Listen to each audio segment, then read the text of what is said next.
Support for Arkansas Week provided by the Arkansas Democrat-Gazette, the Arkansas Times, and Little Rock Public Radio.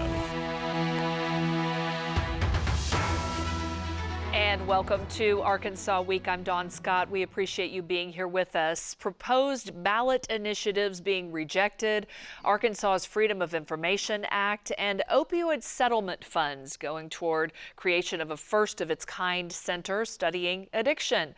All topics that Arkansas Attorney General Tim Griffin is here to discuss today, and perhaps other issues. We do appreciate you being here with us as we wrap the year up. We just want to do a recap today with you. Thank you for having me. I just left the dental chair, so bear with my speech. We will get through this for sure. Hope you're okay. Well, let's start with the state's Freedom of Information Act. It was brought to the forefront during a special session called by Governor Sarah Sanders back in September in opposition to the widespread changes were opposed from even lawmakers within her own party. Sure. What did pass? It primarily had to do with her travels and security. And yes, if you want to go into detail there, but I know you created an FOIA review working group back in June. Explain the goal of that and what you set out to accomplish. So one of the things that I want to do, and am doing, is in a number of areas, look at the laws and make sure that they're modernized, clear, succinct.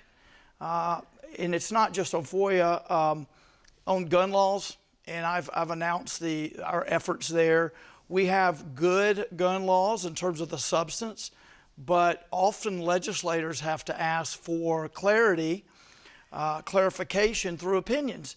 And a lot of our citizens read it, and it's just overly complicated. So FOIA, gun laws, other places, I've said, look, if our laws are perfect and we look at it and decide they're perfect, that's great. But I had heard from a lot of people who wanted to address different issues or have them looked at. And I said, well, great. What's wrong with a discussion? What's wrong with a civil discussion? So what brought this on the FOIA issue, what brought it to my attention was the issue of ransomware and one of our school districts having to deal with ransomware, a cyber attack. And in fact, I think I learned of this from people just discussing it generally, but Senator Clark Tucker, a Democrat from Little Rock, had written and asked for an opinion on this because it appears that there are some things that have to be made public that would put you at a disadvantage in negotiating. So I said, look, I'm not an expert on ransomware or this particular area. Let's get the Press Association's executive director, who is a big advocate for FOIA, couldn't be any bigger. Yeah. Let's get John Toll, the premier attorney for the Press Association, who is a big advocate for FOIA. Let's get Clark Tucker. Let's get David Ray, Brianna Davis, Senator Davis, and Representative Ray. And let's get these folks together with my staff and just let them discuss it. And that's what they're doing. I don't micromanage them. I don't tell them what to discuss, what not to discuss. I expect them to have some ideas later on in the year. And some of those individuals are behind the constitutional amendment. John Tull, Senator Tucker, and the executive director of the Press Association. Well, that was my next question, because there is a separate group formed that's working on a proposal to put before voters to enshrine these FOIA requirements in the state constitution. It was submitted to your office earlier this week. Obviously, there's a number of issues there. One member suggested a conflict of interest, having you specifically, or Attorney General, with oversight of FOIA when your office may represent entities in court subject to FOIA disputes. Well, if that was a conflict, then the Attorney General's office couldn't be involved in hardly anything because we are the state's attorney. It's interesting that someone said that. I don't know who that was, but this has been the process for about 80 years. Sure. About 80 years. There was a brief moment in time when we looked at another option, and that didn't work out so well. This is exactly where the process ought to be. And I think I've demonstrated in my 11 months now that I follow the law. I think what happens is people propose things, it gets rejected, and they get aggravated. But they have to understand that the process is fair, but it's robust. Yeah. Why? Because you're changing the law for 3.3 million people without going through the legislature, without going through the governor. You're just doing it as a private group or whatever. So yes, there has to be rigor. And I have shown that the topic is not of particular relevance here. We have to follow the rules. Law. And let me just say this, and I've made this abundantly clear numerous times. The process in my office is one where I don't even see the acceptance or rejection, the opinion, which is how it manifests itself. I don't even see that until it's completely done and offered to me for final approval. The professionals who have been working on this, many have worked for several attorneys general over the years, Democrat and Republican. They do this work, and you know how many I've changed since when they've come to me for final approval? 0. Right. We've had about 100 opinions this year, some of which relate to these proposals, and I've changed the conclusion on 0. 0. I've made stylistic changes about 5 times out of 100, but we have incredible attorneys. So look, if you get rejected, of course you're frustrated, and many people are quietly frustrated. Others are frustrated in the press, but that doesn't change the law. And we can't change our standard so that we don't hurt someone's feelings. They've got to regroup and submit a second time or a third time or whatever it takes. We approve ballot measures, and others we reject. So I would just say keep trying, and we'll keep applying the legal standard. Well, moving on to proposed ballot initiatives, your office has rejected titles or language of items several entities would like voters to consider, including requiring the use of paper ballots, tightening requirements for absentee ballots, and repealing the state's abortion ban. So, you know, it's not unusual for proposals to be rejected, sent back to groups, just like you said. It's just part of the process. Usually they're rejected almost always, regardless of who the AG is, on the first time. Almost always rejected from, at least in my experience. So they're not going to get it just right the first time. It's a back and forth. It's in public, and that's why you see this. Yeah.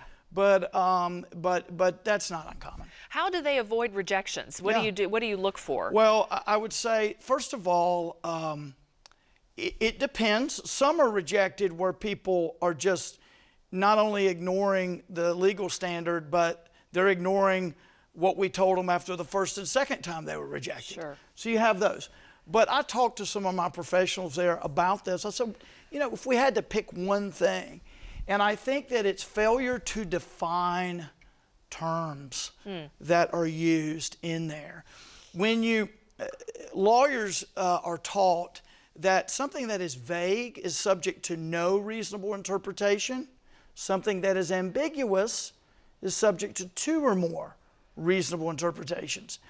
And so we get some of these proposals that are either vague or ambiguous, and we are not quite sure what they mean, and the public's not going to be sure. So we can't even reach our analysis, which is it misleading? We are charged under the law with determining, is it misleading? Now, there are other standards that the Supreme Court will apply, length, complexity, those sorts of things.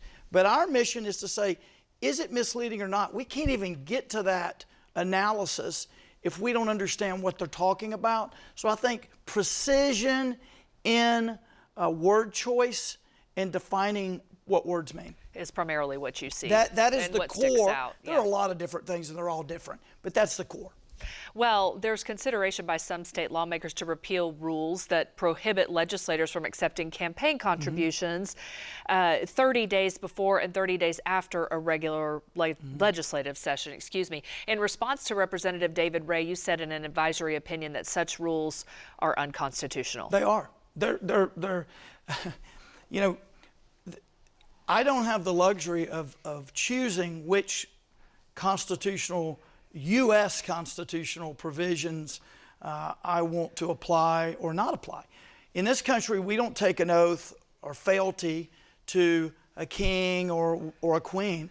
We take an oath and allegiance to the Constitution. And federal courts have been abundantly clear that blanket blackout periods, such as we have here, that stop citizens from speaking through political contributions are unconstitutional under the First Amendment. I don't think that's even a close call.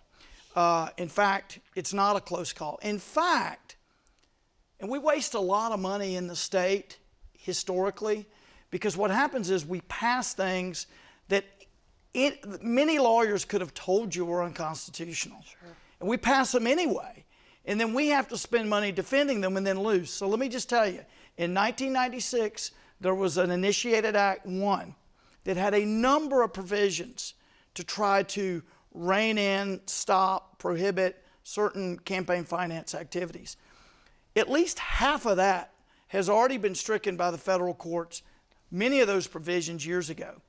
The blackout provision that was in our law was stricken, unconstitutional. So what happened is the legislature said, well, if the law's unconstitutional, we'll just make it a rule, not a law. That way it won't be unconstitutional. Here's the problem with that.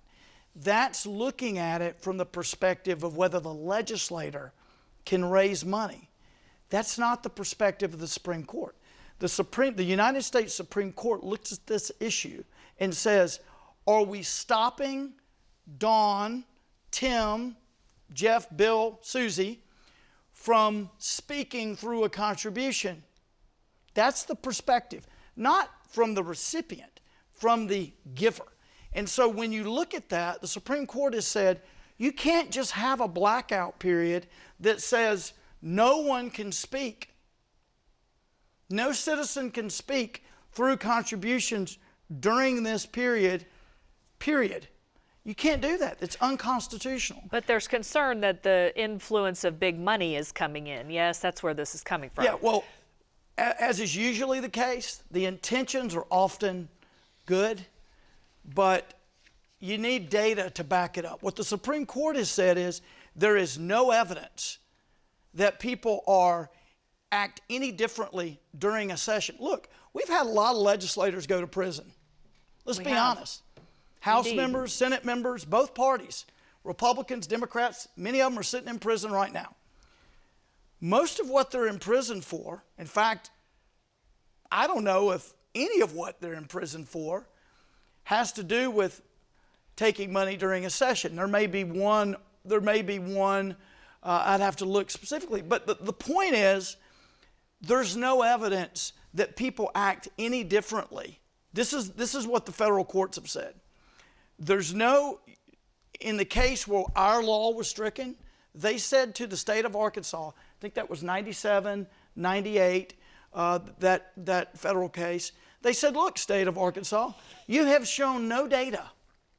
You can't just say, it just doesn't seem right. No, you've got to demonstrate data. Why? Because you've got to narrowly tailor the legislation under Supreme Court precedent. Why? Because this is the First Amendment.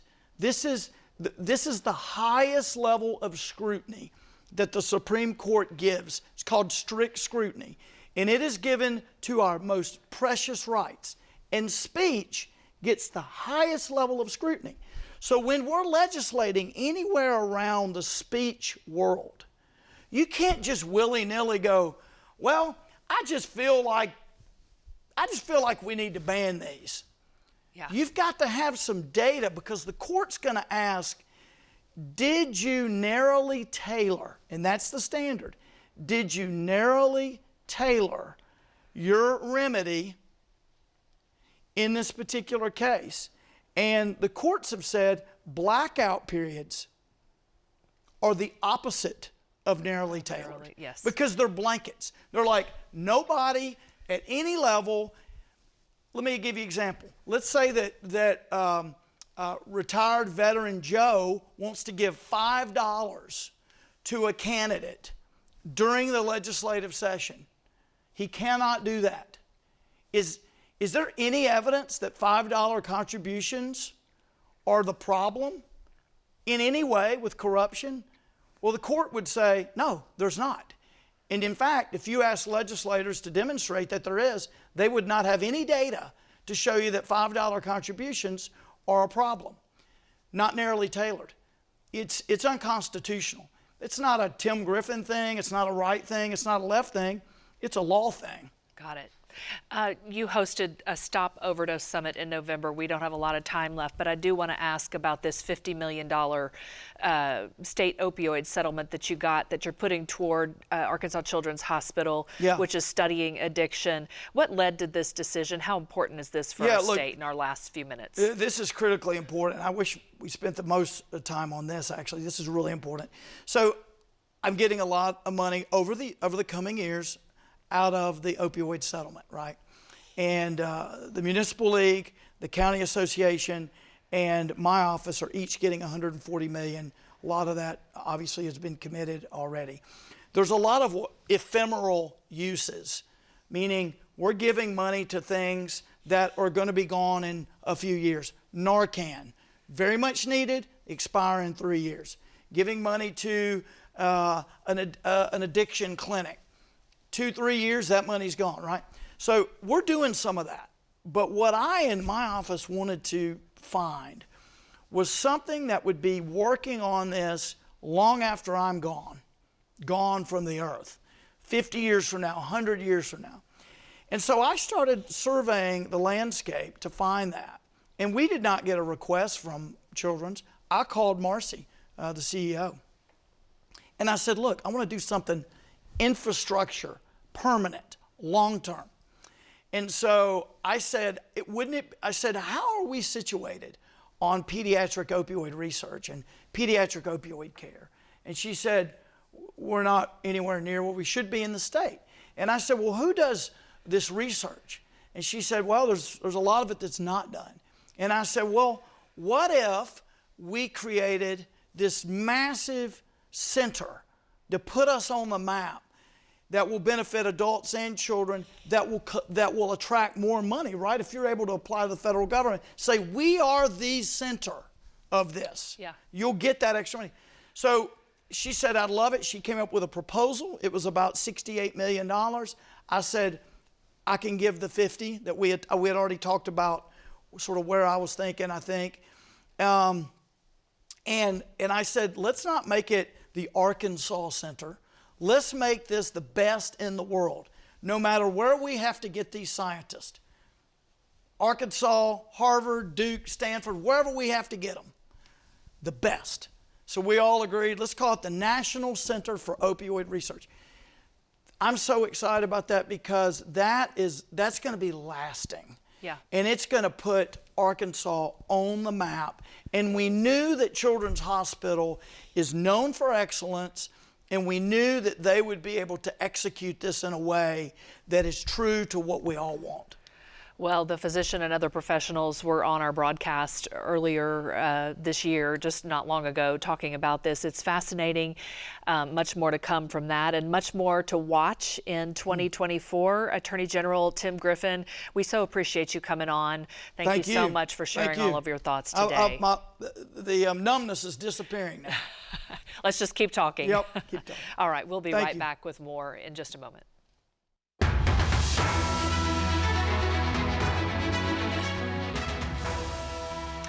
Welcome back. The holiday season can be a tough and stressful time for some people. Your mental health is important, and that's why we wanted to share one of our previous Good Roots segments about a community of people affected by suicide. The rate among farmers has risen 40% in about 2 decades, according to the Centers for Disease Control and Prevention. That is 6 times the national average. Here's a look at one farmer who is trying to change that. I can't say that I'm still over the death of my friend. He's always on my mind and stuff, always.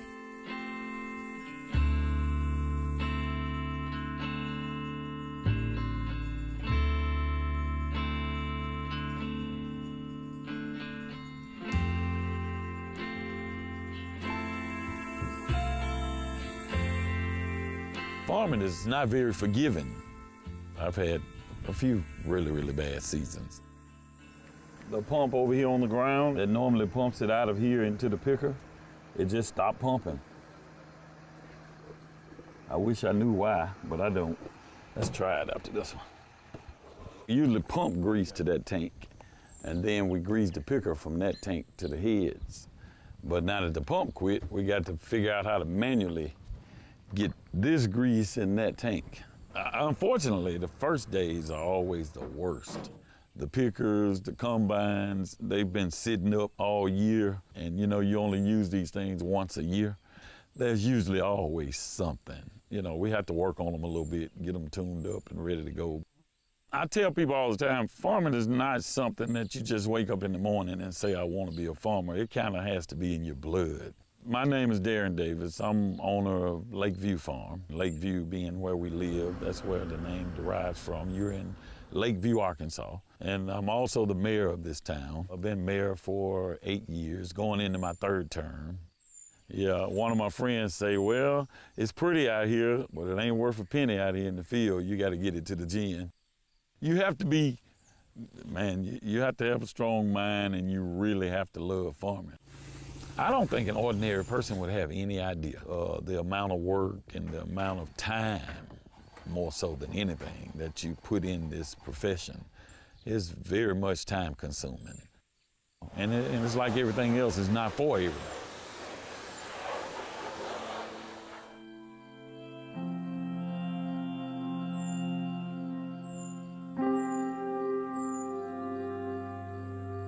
Yeah, well, in farming, weather is probably the most challenging thing. That's something, obviously, we don't have any control over. Prices and things is a challenge sometimes. Grain prices are way up this year.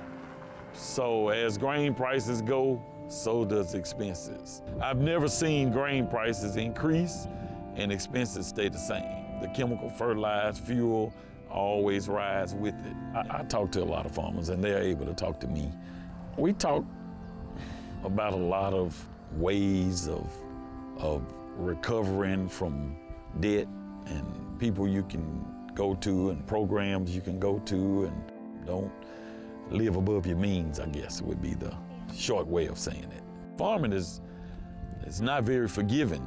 Not a lot of family time, missed kids' ball games and activities in school. It was always kind of mom that had to do that. We were always out working because you got to make on-demand decisions, what to do here, what to do there. So it's hard to be gone and do that. When you come in from a long day of work, 8, 9 o'clock, from 6 that morning to 9 that evening, and now you all worked up and you gotta try to find something to eat, you gotta shower, you gotta do everything. So you just kind of have to wind down. So it's normally after midnight before I go to bed every night. And normally we're up 5:30, 6 at the latest. So we don't do very much in the winter months, December, January, February. So that's when I try to get rested and get ready for the next season. I don't know of any farmer that hadn't had at least one disastrous year.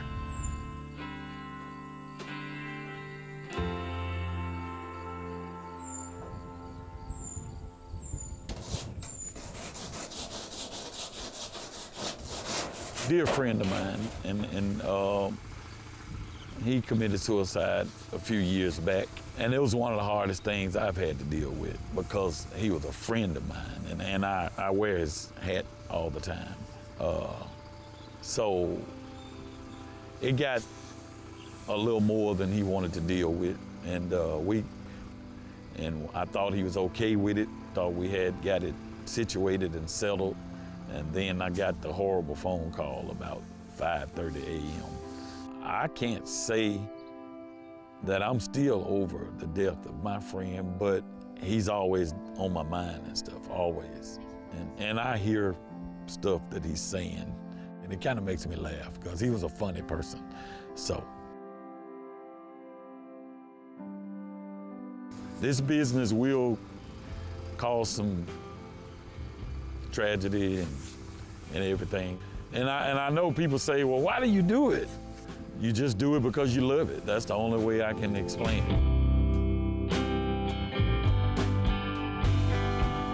When you start a new year, you're like, thank God, made it through this one. Let's start another one. Now, you probably would think, who wants a job like that? But most of my friends, we've been doing it for a long time. And most of my friends come from farming backgrounds. Any one of us could be gone at any given year.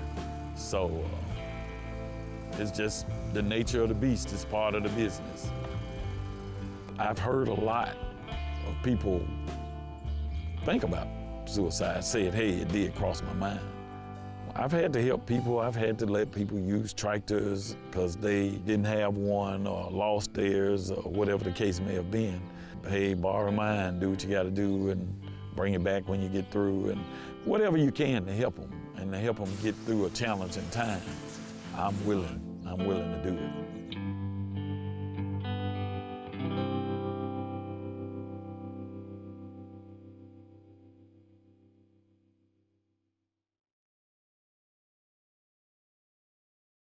This program is funded through a Farm and Ranch Stress Assistance Network grant provided by the United States Department of Agriculture and administered by the Arkansas Department of Agriculture. That is it for this week's edition of Arkansas Week. Thanks for being with us. I'm Dawn Scott. We'll see you next time.